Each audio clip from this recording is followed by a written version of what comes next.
Hi everyone, सभी का welcome है। सैटरडे स्पेशल क्लास है अपनी आज की।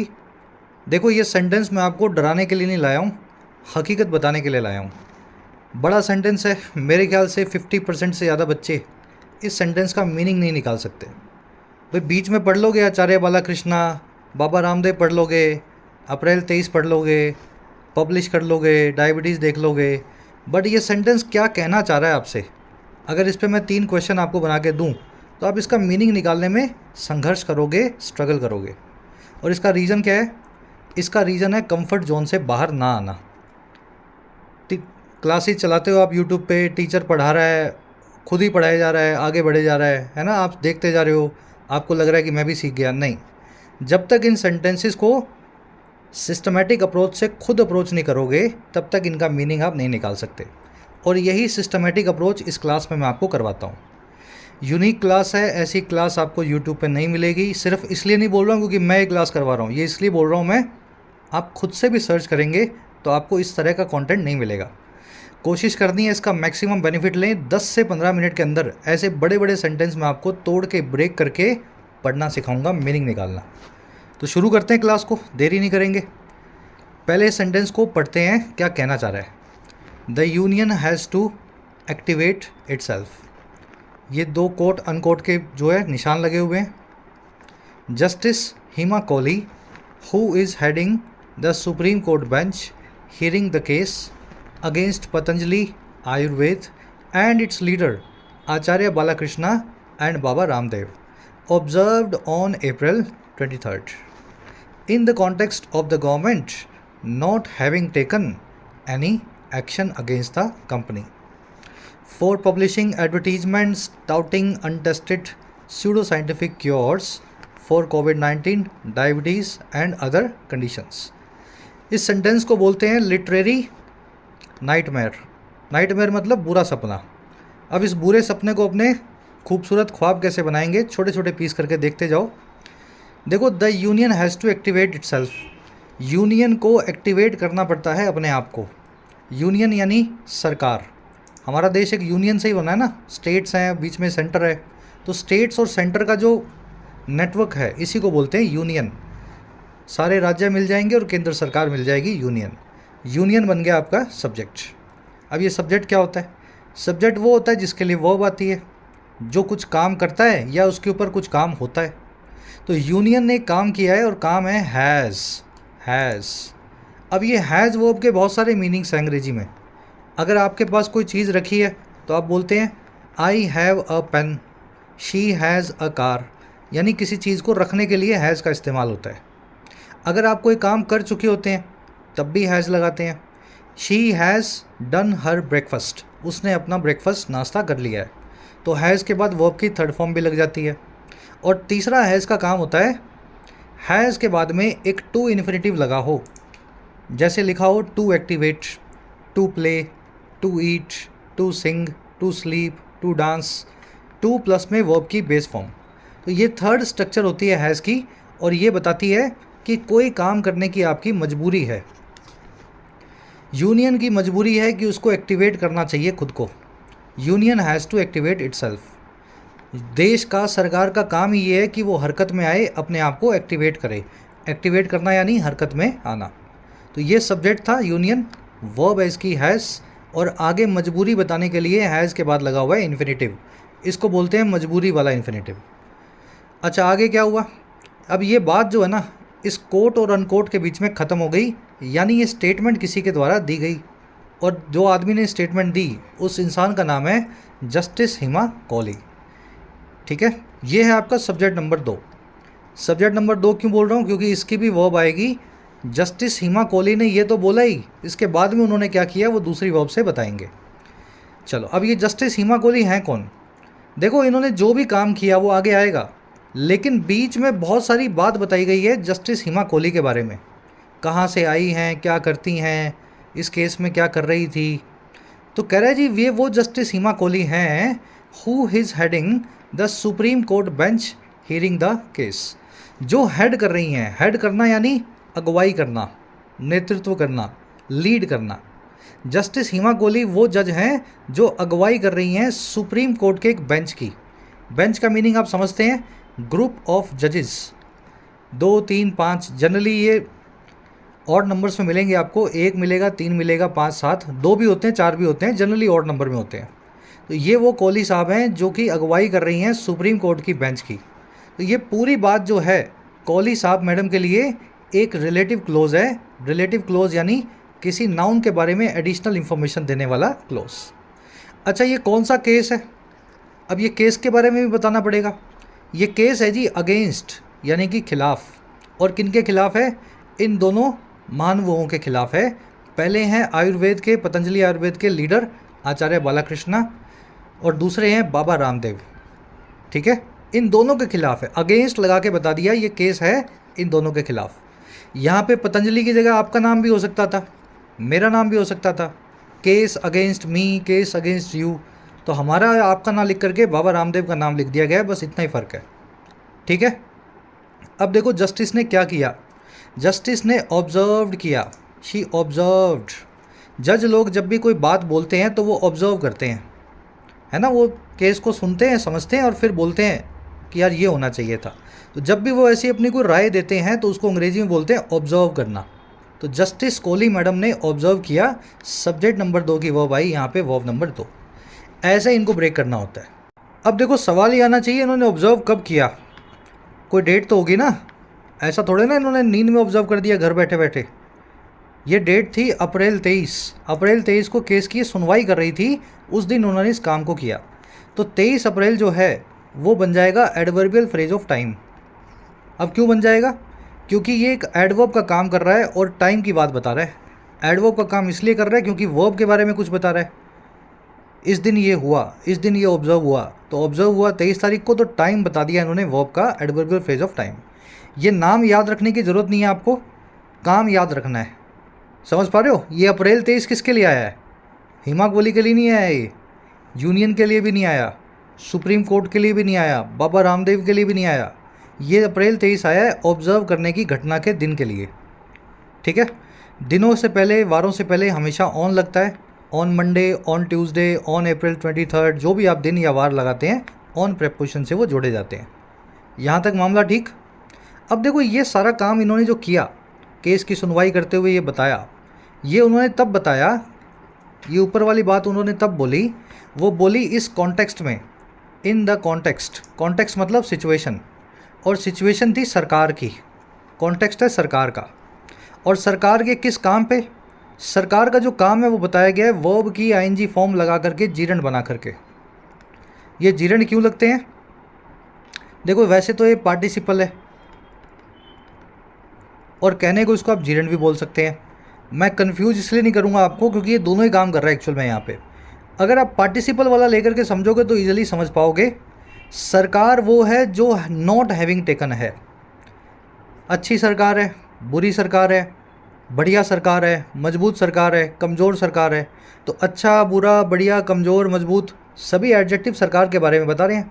वैसे ही सरकार के बारे में एक और बात बताई जा रही है यहाँ पे, हैविंग टेकन, जो नहीं ले चुकी, जिसने अभी तक नहीं लिया। हैविंग प्लस में वर्ब की थर्ड फॉर्म पास्ट में हुए काम के बारे में बता रही है सरकार के लिए।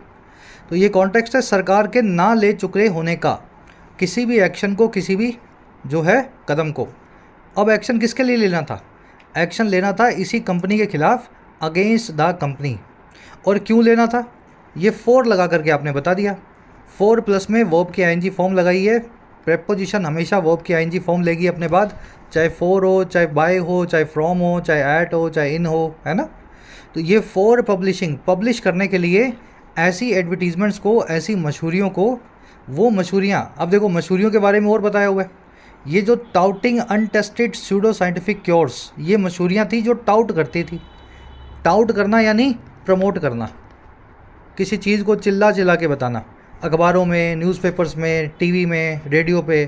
तो ये वो एडवर्टीजमेंट थी बाबा रामदेव की और पतंजलि की जो चिल्ला चिल्ला के प्रमोट करती थी ऐसे क्योर्स को, ऐसे इलाजों को जो अनटेस्टेड थे, जिन पे कोई टेस्ट नहीं हुआ था, और जो स्यूडो साइंटिफिक थे, जो साइंस के हिसाब से भी नहीं थे।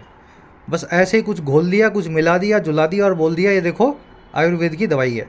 तो ऐसे क्योर्स को एडवर्टाइज़ करने के लिए इस कंपनी के खिलाफ एक्शन जो सरकार को लेना था। और ये सरकार, ये जो बाबा रामदेव की कंपनी है, ये क्योर किस चीज़ के दे रही थी?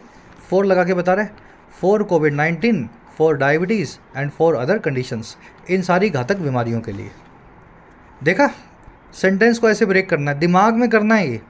और जो बच्चे सोच रहे हैं कि सर आपने तो कर दिया, मैं कैसे करूँगा, जिस प्रोसेस से मैं गुजरा हूँ ना, मैं उसी प्रोसेस से आपको गुजार रहा हूँ। यही वो प्रोसेस है जहाँ से इंग्लिश की 100% अंडरस्टैंडिंग आती है। और इसीलिए बोल रहा था यूट्यूब पे नहीं मिलेगा। ठीक है, मिलता हो तो कहीं बताना। सर इस तरीके से ब्रेक करके टीचर जैसे दिमाग में करता है, नहीं बताते हैं। कोशिश हमारी ये है कि आप सब लोग स्टूडेंट नहीं बल्कि टीचर बन सकें, पढ़ा सकें आगे जा कर के। एक बार रिपीट कर देता हूँ पूरे को, फिर नेक्स्ट वाला सेंटेंस ऐसे ही ब्रेक करेंगे। यूनियन को एक्टिवेट करना पड़ेगा अपने आप को। यूनियन बन गया सब्जेक्ट, हैज़ बन गई इसकी वर्ब। हैज़ के बाद में इन्फिनेटिव लगा हुआ है, और जब भी लग जाए हैज़ हैव के बाद तो इन्फिनेटिव बताता है मजबूरी को। I have to go, she has to study, union has to activate. Activate करना है खुद को ही, तो इट सेल्फ लगाया गया है, रिफ्लेक्सिव प्रोनाउन है। यूनियन एक न्यूटर जेंडर है, इट के लिए आपने इट सेल्फ लगाया। अब ये रिफ्लेक्सिव किसी और दिन करवाएंगे किसी और क्लास में, इट सेल्फ क्यों लगाया है, इट्स क्यों नहीं लगाया, ये अलग कहानी है। ठीक है, ये बात बोली जस्टिस हिमा कोहली ने, जस्टिस बन गए सब्जेक्ट। और इनकी जस्टिस कौन थे, इन्होंने पूरी बात बताई। ये वो हैं जो हेड कर रहे थे सुप्रीम कोर्ट के बेंच को, जो केस की सुनवाई कर रही थी, हेयर कर रही थी केस को। अंग्रेजी में केस की सुनवाई करने को बोलते हैं हेयर करना, हियरिंग करना। ठीक है, केस कौन सा था वो भी बता दिया। केस था against Patanjali Ayurved and its leader Baba Ramdev. Hima Kohli ने ऑब्जर्व किया, जस्टिस मैडम ने ऑब्जर्व किया, और किया कब? 23 अप्रैल को। और क्या ऑब्जर्व किया? ऑब्जर्व ये किया, ये कॉन्टेक्स्ट में था सरकार के, इस बैकग्राउंड में था, इस भूमिका में था। भूमिका ये थी कि जो सरकार है उसका ना ले चुके होने का कोई भी action, not having taken any action. और एक्शन किसके खिलाफ? कंपनी के खिलाफ। और कंपनी के खिलाफ क्यों लेना था? पब्लिश करने की वजह से ऐसी एडवर्टीजमेंट्स को जो प्रमोट करती थी, टाउट करती थी। अब ये टाउटिंग वर्ब की आईएनजी फॉर्म एडवर्टीजमेंट्स के लिए कुछ एडिशनल इन्फॉर्मेशन दे रहा है। वो मशहूरी जो प्रमोट करती थी, और किसको? ऐसे उल्टे सीधे इलाजों को, अनटेस्टेड सूडो साइंटिफिक क्योर्स को, कोविड-19 और अदर कंडीशंस का। क्लियर है मामला? चलो, अगर नहीं पकड़ पा रहे हो, दिमाग पे जोर मत डालो, सिर्फ 50 सेंटेंस ऐसे ब्रेक करने हैं आपको। छोटा सा टारगेट दे रहा हूँ मैं आपको, 10 मिनट में एक कर लेते हो तो 500 मिनट में 50 हो जाएंगे। 50 मिनट में या 500 मिनट में आपको 50 सेंटेंसेस को ब्रेक करना है। मैं करवाऊंगा इस क्लास के अंदर। 6 क्लासेस हो चुकी हैं, 5 आज 6वीं है, पिछली चला लेना। और ये 50 सेंटेंसेस के बाद जो मैं कर रहा हूँ वो आप खुद करने लगेंगे। बढ़ेंगे नेक्स्ट सेंटेंस की तरफ, इसको भी उसी फॉर्मेट में चलाना है अपने को। क्लास को एक लाइक और एक शेयर जरूर से देना। टेलीग्राम ग्रुप को ज्वाइन करने के लिए आपको @YourEnglishTutor टाइप करना है, टेलीग्राम में आपको ग्रुप मिल जाएगा। साथ ही YT ऐप पे आप तैयारी कर सकते हैं अपने एग्जाम्स की, चाहे SSC हो, डिस्क्रिप्टिव राइटिंग हो, UPSC का हो या बैंकिंग का हो। ऐप का लिंक कमेंट सेक्शन में दिया गया है। राइटिंग के कोर्स में आप सीख सकते हैं राइटिंग, लगभग 60 से 70 घंटों में फ़ायदा आप ले सकते हैं इस कोर्स का। UPSC के कोर्स में आप अपना मीडियम चेंज कर सकते हैं, किसी और लैंग्वेज से इंग्लिश में माइग्रेट कर सकते हैं। UPSC के सभी एस्पेक्ट्स कवर्ड हैं, answer writing, essay writing, descriptive writing, CSAT। SSC और बैंकिंग के कोर्स में आपको सारे वैरायटी के क्वेश्चन सोल्व करना सिखाया जाता है। 100 से 1.25 घंटों के कोर्सेज हैं, आप भरपूर अपनी प्रैक्टिस कर सकते हैं। कोई क्वेश्चन हो, क्वेरी हो, टीम का नंबर है WhatsApp, आप इस नंबर पे टीम से जुड़ सकते हैं वाया WhatsApp। चलिए, प्रमोशन काफ़ी हो गया, अब आ जाते हैं नेक्स्ट सेंटेंस पे। जो भी इस क्लास में आप सीख रहे हैं, स्ट्रक्चर्ड मैनर में सीखने के लिए ही कोर्सेज बनाए गए हैं। अब ये क्लासेस तो बहुत सारी हो गई यूट्यूब पे, 1500 के आसपास। अगर आपको 50-100 क्लासेस इनमें से चलानी हो और सिलेबस को कवर करना हो तो उसके लिए कोर्स बनाए गए हैं अलग से, जहाँ SSC, बैंक, राइटिंग स्किल्स है ना, एसए, प्रेसी, UPSC, सब चीज़ों का आप जो है सिलेबस कवर कर सकते हैं। ये सेंटेंस मैंने आपको लास्ट वाली क्लास में दिया था as a quiz.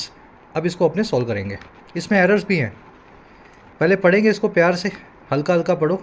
That the Dutch government persist in its stance despite international pressure and resolutions contemplating further sanctions amidst escalating tensions with the region या within the region, underscore the urgent need to display a more assertive approach on the global stage। वही वाली बीमारी, लंबा sentence है, कुछ समझ नहीं आ रहा कहाँ से किसको पढ़ना है। देखो दैट आया है शुरू में, देख पा रहे हो? जब भी दैट शुरू में आ जाए और इसके बाद में कोई नाउन रखा हो, जैसे यहाँ नाउन रखा गया डच गवर्नमेंट, और इस नाउन की खुद की कोई वर्ब हो, तो आपको ये समझ लेना है कि ये जो दैट है ये भी अपनी वर्ब लेकर के आएगा, ये भी एक सब्जेक्ट है। समझ गए? तो दैट को भी साइड में रख देते हैं। दैट का मतलब होता है ये बात की। इस सेंटेंस में दैट का मतलब क्या है? ये बात की। खाली इसी चीज़ पे फोकस करो, दैट मिल जाए और उसके बाद में नाउन मिल जाए और नाउन की अपनी कोई वर्ब हो। अभी इसकी वर्ब आपको आगे दिखाऊंगा। तो जैसे ही सेंटेंस आपका कुछ ऐसा बने तो दैट का मतलब होता है ये बात की। लिख देता हूँ यहाँ, ये बात की, और वो बात आपको आगे बताई जाएगी और दैट की खुद की भी कोई वर्ब आगे रखी होगी। तो ये बात की, कौन सी बात? कि डच गवर्नमेंट जो है परसिस्ट करती है। परसिस्ट करना यानी अड़े रहना, किसी चीज़ पे बने रहना। तो डच गवर्नमेंट बनी हुई है, और किस में? अपने स्टांस में। अब ये स्टांस नाम का वर्ड आपको नहीं पता होगा, कोई बात नहीं, इसको डिक्शनरी में खोल लो। स्टांस का मतलब होता है मुद्रा, पोजीशन। किसी बात पे आप अपनी पोजीशन ले लेते हो ना, कि मेरा तो ये मानना है, मैं तो ऐसे करूँगा। अंग्रेजी में उसको बोलते हैं स्टांस। तो डच गवर्नमेंट अड़ी हुई है, परसिस्ट कर रही है अपने स्टांस पे, अपनी पोजीशन पे। अब ये देखो स्टांस पे कैसे अड़ी हुई है, ये बात बताइए इस डिस्पाइट वाले फ्रेज़ ने। ये अड़ी हुई है डिस्पाइट यानी कि बावजूद इंटरनेशनल प्रेशर के और रेजोल्यूशंस के। ये डिस्पाइट या बावजूद वाला जो पूरा फ्रेज़ है ये हाउ का रिप्लाई कर रहा है। कैसे अड़ी हुई है भाई? कैसे अड़ी हुई है? हाउ का रिप्लाई कर रहा है ना, कैसे वाला। तो कैसे का रिप्लाई करने की वजह से ये बन जाएगा एडवर्बियल फ्रेज ऑफ मैनर। ये अड़ी हुई है बावजूद पूरी दुनिया के प्रेशर के और पूरी दुनिया में जो रेजोल्यूशंस आ रहे हैं, यूएन के अंदर रेजोल्यूशन पास हो रहे हैं। अब देखो अड़ी कैसे हुई है। Contemplating further sanctions. कंटेम्पलेट करना यानी किसी चीज़ के बारे में कंसीडर करना, सोच विचार करना। ये अड़ी हुई है अपने स्टांस पे कंटेम्पलेट करते हुए। अब ये करते हुए वाला मीनिंग कैसे आया यहाँ पे? ये इसलिए आया क्योंकि यहाँ पे लग गया कॉमा। फिर सुन लो, यहाँ लग गया कॉमा, और कॉमा के बाद में रखी हुई है वर्ब की आईएनजी फॉर्म। लास्ट क्लास में या उससे पहले वाली क्लास में ये सारे कॉन्सेप्ट आपको करवाए थे, कब आईएनजी फॉर्म लग जाए तो क्या बताती है ना। पिछली क्लासेस चलानी है आपको। ये अड़ी हुई है कंटेम्पलेट करते हुए, इस बात पे जोर देते हुए या इस बात को सोचते हुए, और सोच रही है और आगे के सैंक्शंस का और ज़्यादा प्रतिबंधों का। दुनिया कह रही है पूरी की मत करो, प्रतिबंध मत लगाओ, लेकिन ये अड़ी हुई है और आगे भी प्रतिबंध लगाने का, सैंक्शन लगाने का सोच रही है। और ये काम सारा कब हो रहा है भाई? ये सारा काम हो रहा है amidst escalating tensions within the region. ये सारा काम हो रहा है चलते हुए या बीचों बीच। अमिडस्ट, अमिडस्ट का मतलब होता है इस चलते, है ना, इस सिलसिले में, इस बात के बीचों बीच।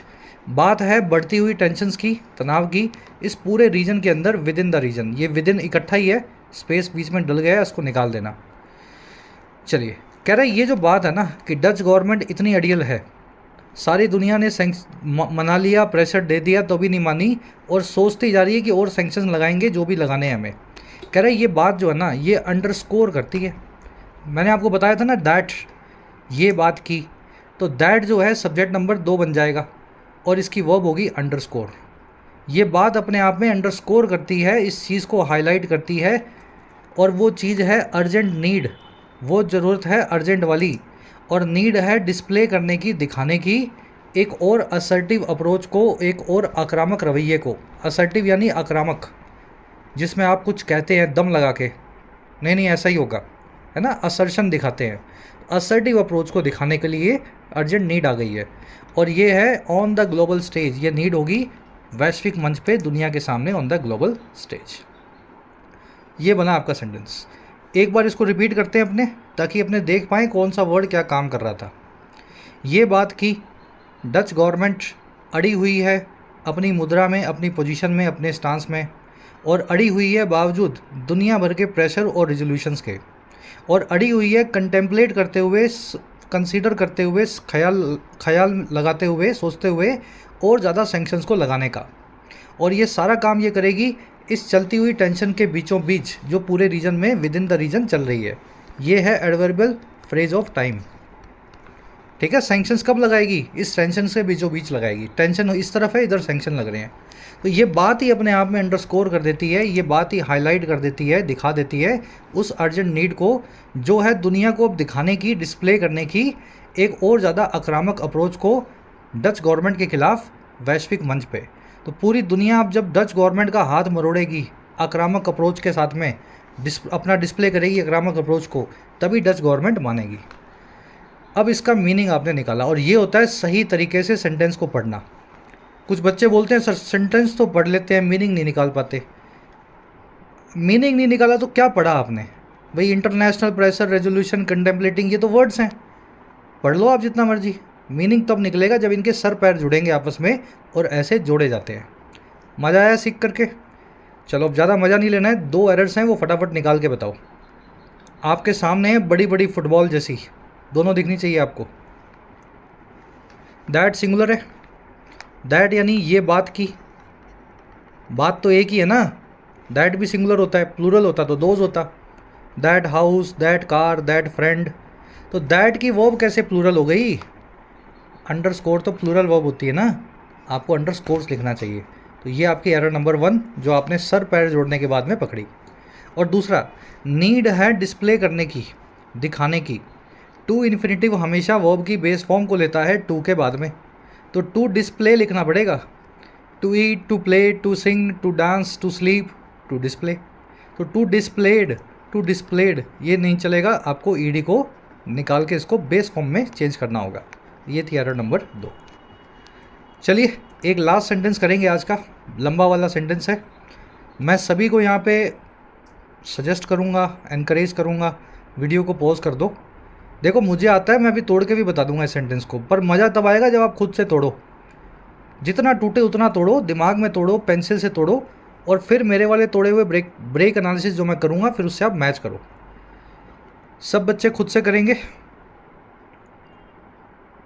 चलो आई होप आपने कोशिश कर ली होगी, नहीं किया तो वीडियो को पॉज करके अपने लिए देनी है आपको कोशिश, ठीक है।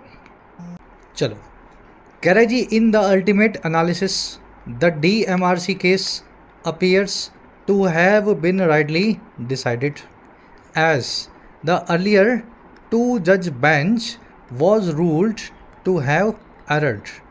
In setting aside the Delhi High Court bench's view that the CMRS certificate was a vital piece of evidence.